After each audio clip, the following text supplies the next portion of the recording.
बिस्मिल्लाहिर्रहमानिर्रहीम। ही रातों का बचियल चांवर आहिनि। इन में असां खीर मिक्स करे बाहि ते रधण लाइ छॾे ॾींदासूं। जॾहिं खीर ऐं चांवर चङी तरह टहिकी वञनि पोइ इन में शामिलु कंदासूं 2 कुटियल फ़ोटा, नंढा फ़ोटा। चङी तरह मिलाए ऐं खीर ऐं चांवरनि खे चङी तरह यकजां कंदासूं। मेश करे चांवरनि खे चङी तरह जीअं खीर में यकजां थी वञनि। जॾहिं खीर ऐं चांवर नरम थी वञनि, चांवर ऐं कुझु खीर घाटो थी वञे, उन में शामिलु कंदासूं खंडु। पोइ थोरे थधे खीर में असां 1 चमचो वनीला कस्टर्ड जो मिलाईंदासूं।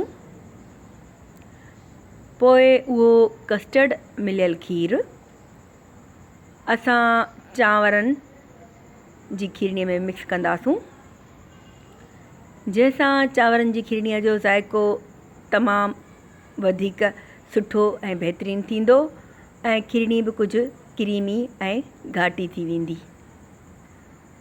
पोइ जॾहिं चङी तरह खीरनी घाटी थी वञे, उन में शामिलु कंदासूं ड्राई फ्रूट।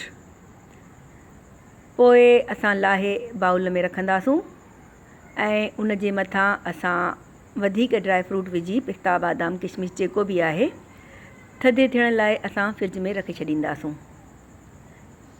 तयारु आहे असांजी मज़ेदार चांवरनि जी खीरणी। ज़ाइके में तमामु बहितरीनु ऐं लाजवाब आहे। इहा राति जे बचियल चांवरनि जी खीरणी असांखे ऐं असांजे घर वारनि खे बेहदि पसंदि आहे। अब्बास ऐं असन जी त इहा फेवरेट आहे, यानी पसंदीदा।